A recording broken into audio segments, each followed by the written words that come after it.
बिस्मिल्लाहिर्रहमानिर्रहीम। अस्सलाम वालेकुम दोस्तों, मैं हूं मोहम्मद शफीक रहमान। आज हम बना रहे हैं 25 किलो कौरमा।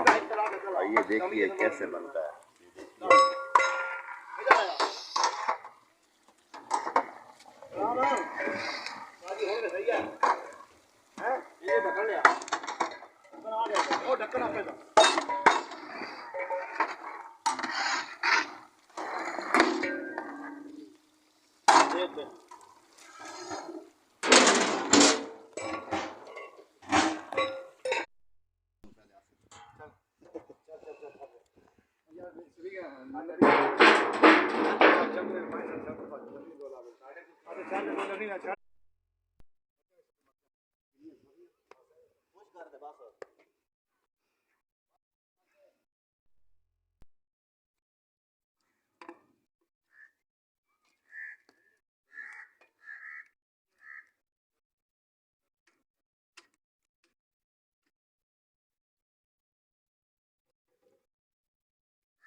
जल्दी कर नाइया।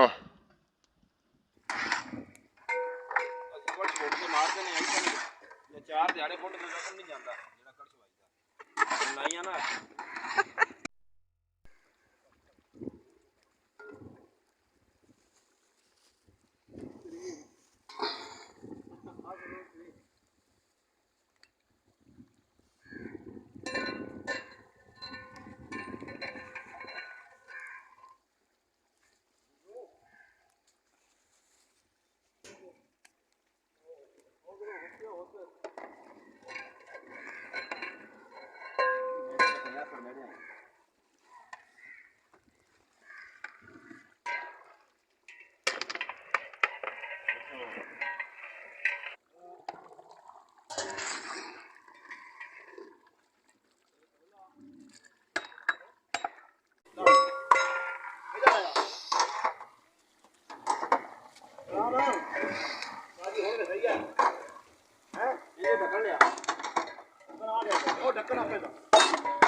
Please subscribe to this channel and turn on the bell notification.